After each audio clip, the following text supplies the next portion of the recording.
안녕하십니까. 오늘은 2025년 6월 9일 월요일입니다. 네, 오늘도 난세의 영웅 흑행령을 아십니까? 제3장 고통으로 단련된 시기.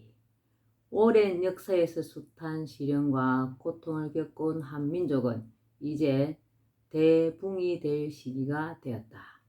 이 조그만 땅덩어리에서 전 세계를 향해 힘차게 날아올라 멋진 세상을 이루어낼 위대한 민족이 되는 것이다. 공의롭고 선한 세상을 구현해야 하는 사명을 지닌 나 역시 긴 시간 숱한 시련과 고통의 당금질을 거쳐야만 했다. 죽음, 사랑, 그리고 생명. 사랑 속에서 자라난 아이. 나는 어렸을 때부터 유독 죽을 고비를 많이 넘겼다. 내가 살았던 집 뒤쪽은 200m쯤 떨어진 곳까지는 밭이고 그 다음부터는 논이 쭉 펼쳐져 있었는데 논 옆에 작은 웅덩이가 하나 있었다. 5살 되던 해의 여름, 나는 혼자 그 웅덩이에서 물장난을 치다가 그만 깊은 곳으로 빠져들고 말았다. 이때 그곳에서 1km 정도 떨어진 정자나무 아래에서 우리 동네의 머슴이던 김영기라는 청년이 나무를 하러 가다 지게를 옆에 놓고 잠시 낮잠을 자고 있었다. 그런데 어떤 여자가 예절하게 그 청년의 이름을 부르면서 잠을 깨웠다. 눈을 떠보니 여자는 보이지 않고 계속해서 한 방향에서 여자가 이름을 부르길래 그 청년은 소리가 나는 쪽을 향해 논두렁길을 한참 갔다. 사람이 다니지도 않는 들판 한가운데를 걸어가며 여자가 부르는 쪽으로 1km쯤 가니 작은 웅덩이에 어린아이가 배가 볼록한 채 떠 있었다. 그는 아이를 급히 물에서 끄집어내고는 물을 토하게 하여 겨우 살려냈다. 그 아이가 바로 나였다.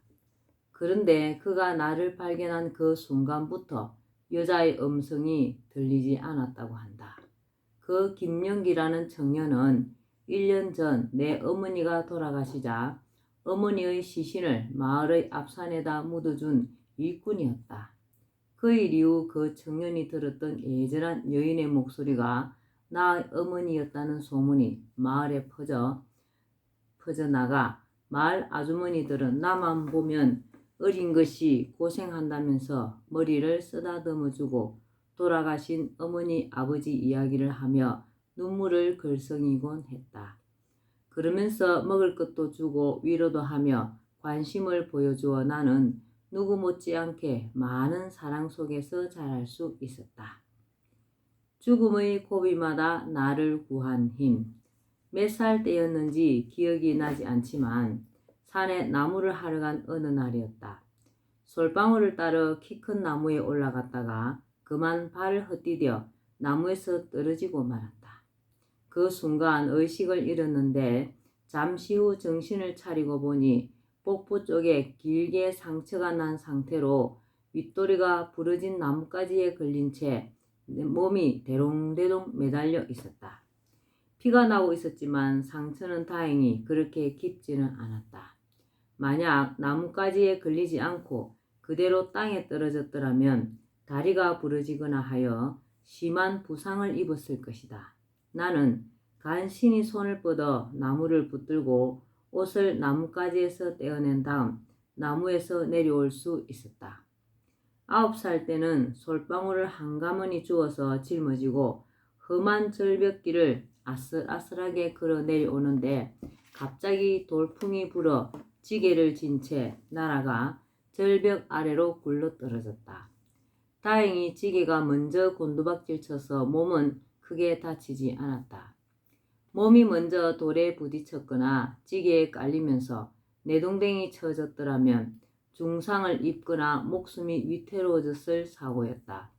이 외에도 밭두렁에서 소에게 풀을 먹이던 중 소가 미끄러지면서 물고랑에 떨어져 뒤집힌 것을 두 손으로 일으키다가 소 밑에 깔려서 죽을 뻔하기도 했고, 산에서 풀을 베다가 풀 속에 숨어있는 독사를 풀과 함께 잡았다 물려서 정신을 잃고 2시간 만에 깨어나기도 했다. 또 몰고 가던 소가 벌집을 밟는 바람에 수백 마리의 벌이 날아와 나를 집중 공격한 적도 있었다. 그때 수백 미터를 도망가 개울물 속으로 뛰어들어갔지만 벌들이 옷 안에서 온몸을 쏘아 일주일 동안 사경을 헤매기도 했다. 서울에 와서도 나는 죽음의 문턱을 수없이 오르내렸다. 서울에 처음 와서 야간 중학교에 들어갈 학비를 마련하기 위해 남대문 시장에서 구두를 닦을 때였다. 하루는 영화 엑스트라로 출연하면 용돈을 벌 수 있다고 해서 도봉산에서 촬영하는 전쟁 영화의 엑스트라로 나갔다. 아군 복장을 하고 산을 오르는 중이었는데 갑자기 내 얼굴 바로 앞에서 폭약이 폭발하는 게 아닌가. 몸이 10cm쯤 하늘로 떴다가 10m쯤 하늘로 떴다가 땅에 곤두박질 쳤다. 의식을 잃었음은 물론이다. 또 목사님 양아들로 있을 때였다. 낮에는 원효로 사가에 있는 폐타이어 공장에 다니고 저녁에 야간 고등학교에 다녔는데 하루는 공장 마당에 높이 쌓아놓은 폐타이어가 갑자기 무너지면서 그만 그 밑에 깔리고 말았다. 사람들의 도움으로 간신히 빠져나오긴 했으나 중상을 입은 뒤였다. 이후 목사님의 소개로 서울역 부근에 있는 금반지를 만들어 수출하는 공장에 들어갔다. 금과 신주로 14kg, 18kg 등을 만드는데 여기에는 2가지 금속과 청산가리를 넣고 끓여서 녹이는 과정이 있었다. 이 일을 내가 맡았는데 일을 하다 보면 청산가리 냄새를 맡지 않을 수가 없었다. 오래도록 청산가리를 취급하다 보니 코피를 쏟고 청산가리 냄새에 질식하여 죽을 뻔한 적도 수차례였다. 홍제동 판자촌 꼭대기에 천막을 치고 살던 야간 고등학교 3학년 시절에는 내복이 없어서 교복 밑으로 온몸에 신문지를 감고 추위에 떨며 잠을 잤다. 신문지를 감고 있으면 그나마 덜 추웠고 또 이가 생기지 않아 좋았다. 그런데 신문지를 감은 채 학교에 갔다가 체육시간에 친구들한테 들켜서 망신을 당하기도 했다. 그러던 어느 날 밤 천막 안에서 자는데 갑자기 배가 아프기 시작했다. 추위에 떨며 이를 악물고 고통을 견디다가 이틀 후 학교에 가려고 길을 나섰는데 길에서 의식을 잃고 쓰러지고 말았다. 눈을 떠보니 기독교 재단에서 운영하는 병원이었다. 맹장이 터져 이물질이 복막에 퍼진 상태로 시간이 너무 지나 복막염이 심해져서 살리기가 무척 힘든 상황이었다고 한다. 다행히 수술이 잘 되어 기적적으로 살아났다고 했다. 그런데 무료로 해준 수술이어서 3일밖에 병원에 머무르지 못하고 퇴원을 해야 하는 상황이었다. 이를 불쌍히 여긴 간호사들이 일주일만 더 입원할 수 있게 해달라고 병원 측에 호소하였지만 받아들여지지가 않자 간호사들은 눈물을 글썽이며 다시는 천막 속에서 자지 말라며 돈을 모아 내 손에 꼭 쥐어주었다. 복막염 수술을 받고 퇴원한 뒤 한 달간 야간 학교를 쉬면서 155번 시내버스 정비공으로 잠시 일을 했었다. 늦은 시각 버스 운행이 끝나면 운전기사가 차 수리를 하고 내가 보조하는 일을 했다. 수리가 끝나면 한밤중이어서 잠은 버스 안에서 잤는데 추위를 면하기 위해 자동차 수리할 때 비추는 전등을 끌어안고 잤다. 그날도 나는 전등을 끌어안고 자다가 그만 전등 파열로 덮고 자던 모포와 시트에 불이 붙고 말았다. 불은 내 옷에까지 붙었고 버스 안은 연기로 자욱했다. 나는 불길과 연기 속에 죽을 뻔하다가 간신히 빠져나왔다.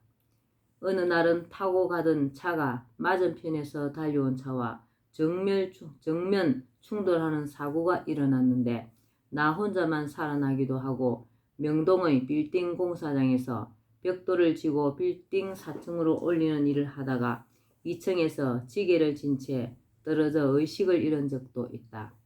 역시 고등학교 3학년 시절 학비를 마련하기 위해 청량리 위생병원에서 피를 뽑아 돈을 받는 매해를 했는데 한 번 뽑는데 3,000원을 받았다. 그러나 그 돈으로는 등록금이 모자라 사흘간 3번을 연속 찾아가 피를 뽑다가 결국 위생병원 잔디밭에서 의식을 잃었다. 혼수 상태가 되어 죽음의 문턱까지 갔다가 이상한 현상에 의해 깨어났는데 잔디밭에 내가 누워있고 위생병원 안에 있는 교회에서는 저녁 종소리가 울려 퍼지고 있었다. 추운 겨울 어느 날 밤에는 홍제동 꼭대기에 쳐놓은 천막 안에서 자는 중에 눈보라에 천막이 날아갔다. 가서 그 천막을 찾아 헤매다가 절벽에서 떨어져 의식을 잃었으나 다리만 부러지고 살아나기도 했다. 이처럼 나는 죽을 고비를 참 많이 겪었으나 그때마다 사람들의 도움으로 목숨을 잇거나 그 무엇인가에 의해 기적적으로 살아나곤 했다. 나는 남을 구해주려다가 죽을 고비를 당한 적도 많다. 하루는 서울 흑석동에서 강남에서 의사로 일하는 한 교수와 그 어머니가 탄 택시가 다른 차와 정면 충돌한 사고가 일어난 것을 목격한 적이 있다.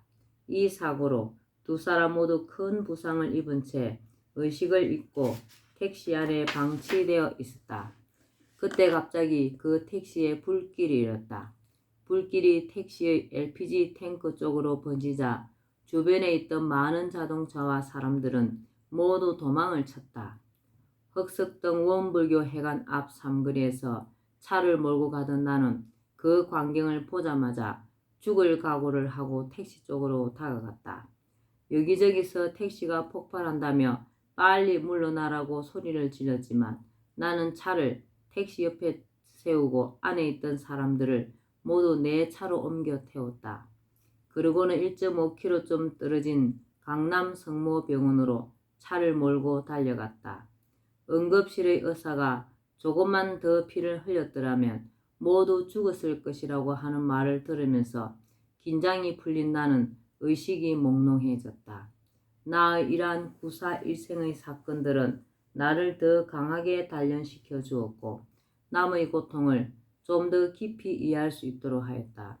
타고나기를 남의 어려움을 그냥 지나치지 못하는 성격이기도 하지만 내가 직접 겪어온 고통과 죽음 직전의 체험은 다른 사람의 고통을 공감하고 그들을 도와주고자 하는 행동의 원동력이 되었다.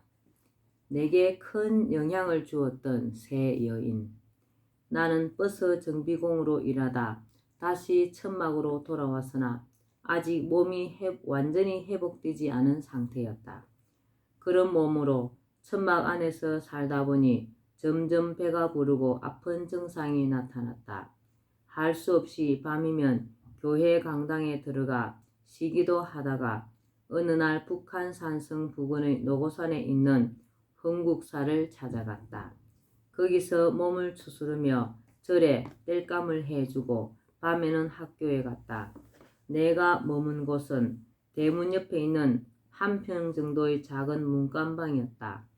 낮에 나무를 하고 밤에 학교에 다니는데 학교가 끝나고 절이 있는 곳까지 가려면 시간이 늦어 절에서 저녁을 먹을 수가 없었다. 그래서 저녁밥을 굶는 날이 많았다. 그런데 내 방과 마주보는 건너편 별채의 넓은 방에 한 부잣집 딸이 요양을 하고 있었다. 대학 3학년이었던 그 누나는 폐결핵 3기였다. 학교가 끝나면 구파발역 버스 종점에서부터 불빛 하나 없는 길을 4km 정도 걸어 흥국사 계곡으로 올라가야 했는데 내가 멀리서 절이 있는 쪽을 바라보면 그 누나방에 켜놓은 불빛이 보였다. 불빛은 마치 캄캄한 밤에 항해하는 배에게 길을 알리는 등대불 같았다. 그 불빛을 보며 용기를 내어 절에 도착했는데 언제부터인가 누나가 내가 먹을 저녁밥을 누나 방 이불 속에 묻어두었다가 갖다 주었다. 낮에 땔감을 하러 빨갛게 낙엽진 숲속에서 나무를 하고 있으면 누나가 옆에 와서 시를 읽어주기도 했다. 나는 누나가 읽어주는 시를 듣다가 자연스레 100여 편의 시를 암송하기도 했다. 아름다운 선녀와도 같던 그 누나는 결국 그해 겨울 눈이 발목까지 오던 날 조용히 숨을 거두었다. 나는 누나의 병을 알고 있었다. 어릴 적 내게 젖을 주던 아주머니들은 나를 보기만 해도 병이 나았다고 한다. 그러나 누나의 병만큼은 나도 어쩔 수가 없었다.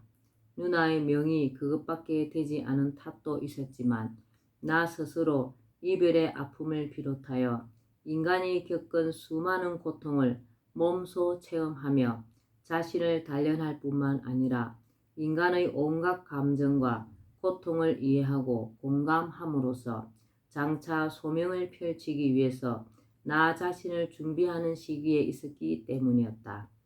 누나의 죽음을 맞닥뜨리면서 나는 말할 수 없는 상실감과 병을 고쳐주지 못한 데 대한 깊은 무력감을 느꼈다. 무력감과 자책감 속에서 그동안 그 누나에게 받았던 어머니의 품과 같이 따뜻한 사랑을 나는 잊을 수가 없었고 그것은 시간이 갈수록 진한 그리움이 되어 가슴 속에 자리했다. 누나가 생을 달리한 이후 학교가 끝나고 절로 돌아올 때면 등대불 없는 칠흑같이 캄캄한 산골짜기를 걸으며 나는 소리 없이 눈물을 흘리곤 했다. 저녁밥을 굶은 채 절간의 문간방에서 자정이 넘도록 공부를 할 때마다 금방이라도 누나가 밥상을 들고 들어올 것 같아 나도 모르게 문 쪽을 바라보기도 하였다. 어머니는 나를 낳은 지 3년 6개월 만에 돌아가셨다. 어머니의 상여가 나갈 때 동네 아주머니들이 너네 엄마 꽃가마 타고 서울 간다라고 하자 서럽던 나는 그 말을 그대로 믿고 춤을 추면서 아이들에게 자랑을 했다고 하며 그 모습을 보고 온 동네 사람들이 울었다고 한다. 개천변에서 어머니가 덮고 자던 이불과 옷가지들을 불태우느라 누런 연기가 하늘 높이 올라가던 그때 나는 불구경을 하며 영문도 모른 채 즐거워했다. 4살의 어린 나이. 그때는 어머니의 죽음을 채 알지도 못하고 어머니를 떠나보냈다. 그러나 낙엽진 산사의 계곡을 거니면서 외로운 한 소년에게 아름다운 시를 가르쳐준 그 누나의 죽음 앞에서 비로소 나는 많은 것을 느끼게 되었다. 남은 자들이 다시는 그 모습을 이 생에서는 볼 수 없는 죽음, 그것이 가져다주는 인간들의 깊은 슬픔과 상처, 이별의 아픔과 그리움, 어린 송아지를 두고 눈물을 흘리며 도살장으로 팔려간 어미소와 낙엽처럼 죽어간 누나를 살릴 수 없었던 그때의 기억은 어머니에 대한 그리움과 함께 참으로 행운할 수 없는 가슴의 상처로 남았다. 누나가 세상을 떠난 얼마 뒤 나는 거절을 떠나 다시 홍제동의 천막으로 돌아왔다. 누나가 없는 거절을 떠나면서 어머니가 나를 낳았다는 중량교 밑에서 하룻밤을 지내며 다 떨어진 책가방을 끌어안고 많은 눈물을 흘렸다. 새삼스럽게 어머니가 더욱 그리웠다. 초등학교 3학년 때 부임해온 김명숙이라는 여선생님은 내가 부모가 없다는 이유로 수업이 끝날 때마다 선생님 옆에 나를 세우고 내 손을 잡고는 학생들로부터 격려를 받곤 하셨다. 그리고 나를 교무실로 데리고 가서 선생님 옆자리에 앉혀놓고 일을 시키며 많은 이야기를 해주셨다. 그런데 내가 11살 때 그 선생님이 갑자기 멀리 다른 학교로 정근을 가게 되었다. 다른 선생님들의 배움을 받으며 마을 동구 밖으로 나가는 선생님의 뒷모습을 골목 기퉁이에 숨어서 바라보며 나는 소리 없이 눈물을 흘렸다. 떠나기 이틀 전 선생님은 나를 데리고 마을의 강변 언덕에 앉아서 저 강물이 언젠가 바다에서 서로 만나듯 다시 꼭 만나게 될 거라며 공부를 포기해서는 안 된다며 내 손을 꼭 잡고 눈물을 흘리셨다. 부모 없이 남의 집에 얹혀서 머슴처럼 살며 초라한 옷차림으로 학교에 나오는 한 소년에게 사랑과 용기를 주셨던 그 선생님. 누나의 죽음 이후 그 선생님은 어디서 어떻게 살고 계실까 하는 궁금증과 아련한 그리움이 밀려왔다. 4살 때 떠난 어머니와 11살 때 떠난 김명숙 선생님, 18살 때 떠난 누나 이후 나는 그 세 여인을 생각할 때마다 그들이 언제나 나를 지켜보고 있는 것 같고 그들의 사랑과 기대에 보답해야 한다는 생각에 내가 받은 것 이상으로 어려운 사람을 돌아보며 사랑을 주고 세상에 좋은 일을 해야 한다고 마음먹곤 했다. 청소년 시절까지의 이러한 여러 경험은 내게 있어 장차 내가 해야 할 사명을 이룰 수 있는 준비로서 인간이 겪을 수 있는 모든 것을 겪도록 예정된 과정이었다. 이 기간 동안은 나 자신도 나의 정체성을 잘 알 수 없도록 설정되어 있었지만 동시에 여러 경험을 통해 서서히 그 정체성을 깨달아 갈 수 있도록 설정된 시기이기도 했다. 예, 오늘은 여기까지만 읽겠습니다. 오늘도 흑영령을 많이 부르고 알려서 하늘에 복을 짓는 의미 있는 좋은 날 되시기 바랍니다. 감사합니다. 흑영령, 흑영령, 흑영령.